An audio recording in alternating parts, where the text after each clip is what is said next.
Y a la crisis política que vive Venezuela se le suma también la escasez de alimentos. Los venezolanos se han visto obligados a hacer largas filas con la esperanza de conseguir la comida diaria.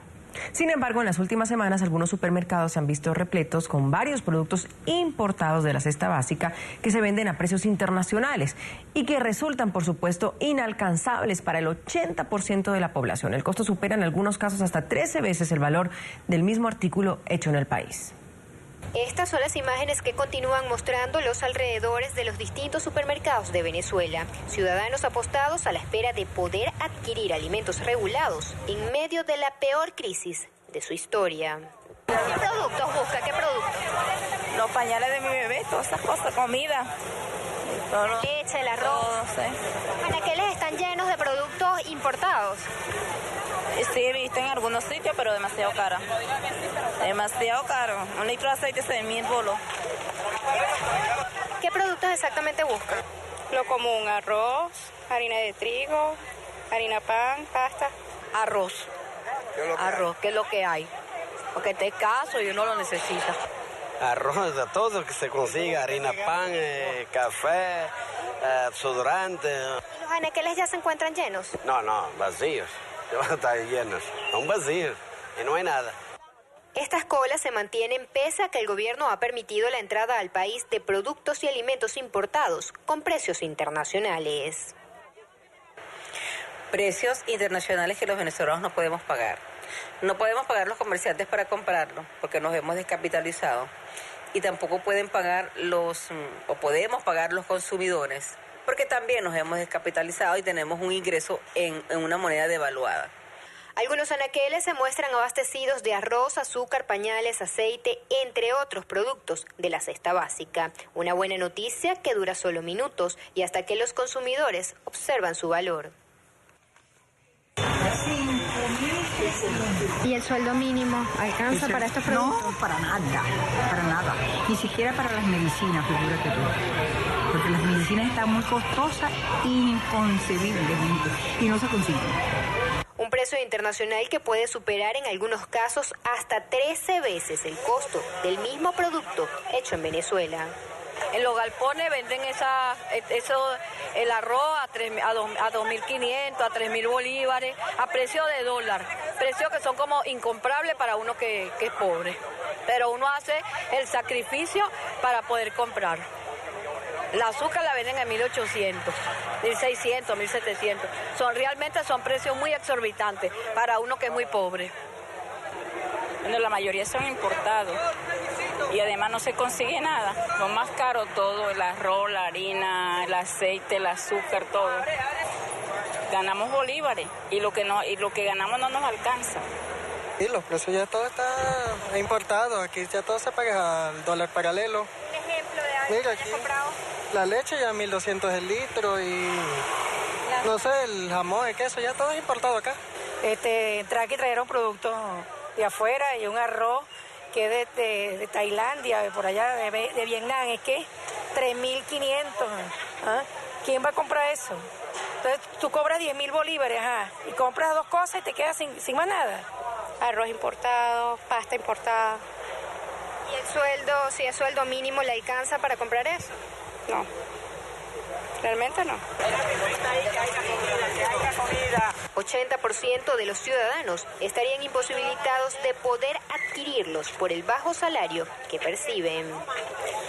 Desabastecimiento, sí, estamos hablando de que el desabastecimiento ha venido cediendo un poco de 57, 58% hace 3, 4 meses atrás, hacia un 51%. Ha mejorado producto de liberar un poco el mercado negro de mercancías, es decir, legalizar no el mercado negro de cambio, pero sí el mercado negro de mercancías, que ya hoy día es legal, ya la gente puede traer y la SUNDE se hace básicamente de la vista gorda y traen las mercancías y aparecen en los establecimientos, por supuesto, impagables para más del 80% de la población.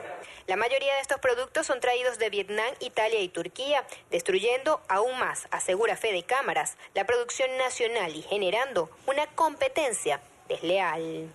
Estamos en un país bizarro donde el gobierno nacional ha mantenido una política de controles de precios excesiva, extrema, donde ha asfixiado y estrangulado muchas empresas que han llegado hasta paralizarse y desaparecer, y donde tienes empresas como el caso de la harina precocida, que el precio es de 190 bolívares y el mismo Estado propicia importaciones de productos terminados que llegan al consumidor sobre 2.000, 3.000 bolívares el kilo, creando empleo en otros países, apoyando a las empresas de otro país, y donde se destruye al trabajador venezolano y a las empresas venezolanas, y donde ese producto al final está llegando a precios donde una minoría es lo que lo puede comprar.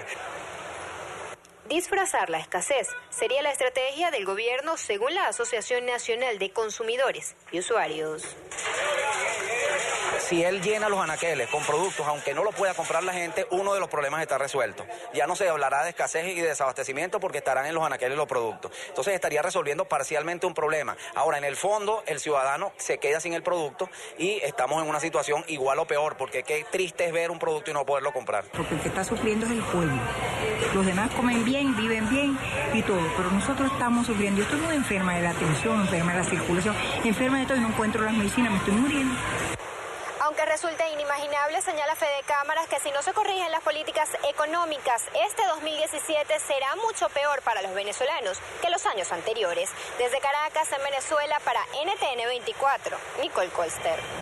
Vamos a saludar en vivo en Caracas, Venezuela, a Leonardo Padrón, escritor y cronista venezolano. Señor Padrón, muy buenos días, bienvenido a la mañana de NTN 24, un placer tenerlo.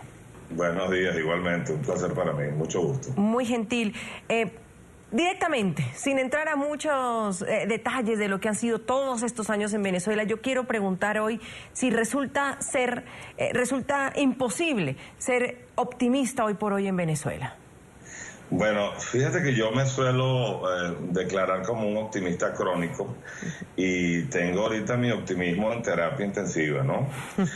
Por eso porque, justo preguntaba. Uno va descubriendo que efectivamente la desazón y el asombro estrenan cada vez capítulos de mayor estridencia. Es decir, resultaba impensable hace un mes que uno pudiera tener ahorita la inflación que estamos viviendo, el cambio con el dólar paralelo es de niveles siderales. Es decir, lo que estaba ocurriendo hace un mes no tiene nada en comparación con lo que está ocurriendo en estos momentos. Entonces, francamente, resulta difícil ejercer el optimismo en estos momentos en el país.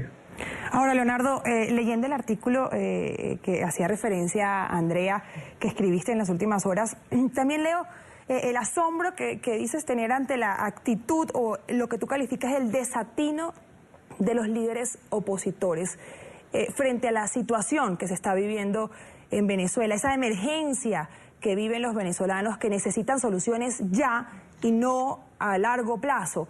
¿Qué puede pasar en un tiempo próximo, quizás en las próximas semanas en Venezuela frente a todo esto que está sucediendo, teniendo, por ejemplo, mañana la tercera reunión entre el gobierno y la oposición pautada?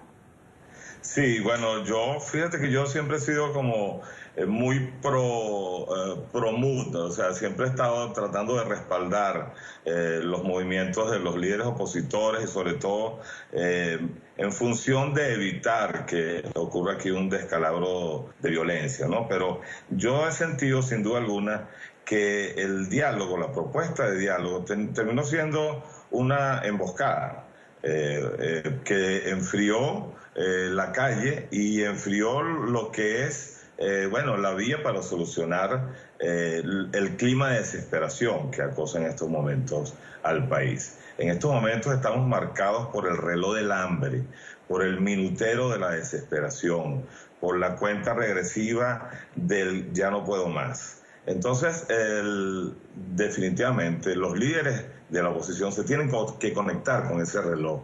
Entonces, no pueden estar de alguna manera siendo complacientes con el juego, con la retórica del gobierno.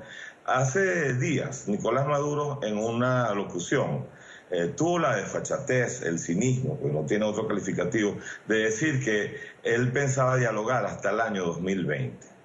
Y eso es un insulto a los venezolanos, porque estamos viendo imágenes de hambruna que nunca en la historia de este país se habían visto. Entonces, Nicolás Maduro no puede decir que él va a estirar el diálogo hasta el año 2020 y la oposición quedarse callada, no reaccionar. La oposición tiene que definitivamente ser mucho más tajante. O sea, el mañana del país es hoy.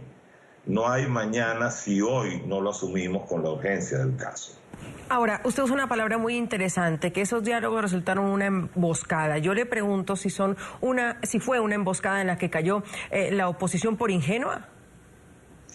Yo creo que hubo una dosis de ingenuidad, una falta de malicia, y digo malicia en el buen sentido porque cuando te sientas a dialogar con una gente que de alguna manera está entrenada durante 17 años para violar los derechos de la Constitución, los derechos del ciudadano, para irrespetar el derecho a la disidencia, un régimen que permanentemente estaba metiendo presos a personajes de la vida pública que disienten de su línea oficial.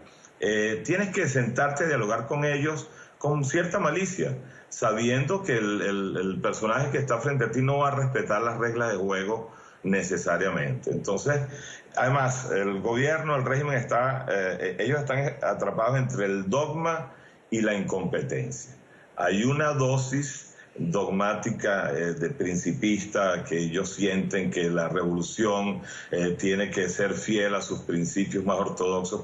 Entonces, no se permiten que la economía respire como debe respirar sanamente, sino que están abrazados a unos principios ya trasnochados, ya caducos.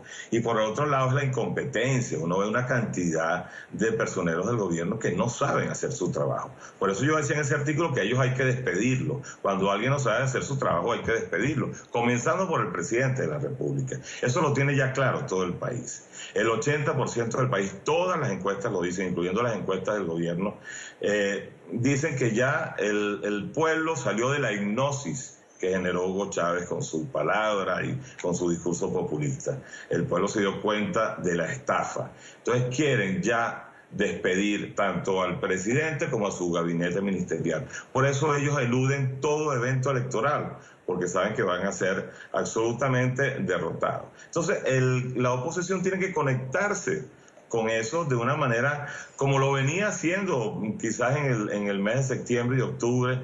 Las calles de Venezuela se llenaron de gente que estaba reclamando, no solamente los opositores, ya era el ciudadano común reclamando el regreso a la normalidad. Este país necesita aterrizar en el siglo XXI. La revolución bolivariana no lo ha dejado entrar en el siglo XXI. Pues Leonardo Padrón, escritor, cronista venezolano, siempre es un gusto conversar contigo. Muchísimas gracias por atendernos aquí en la mañana de NTN 24. Un buen día. Igualmente, Valentín, buen día.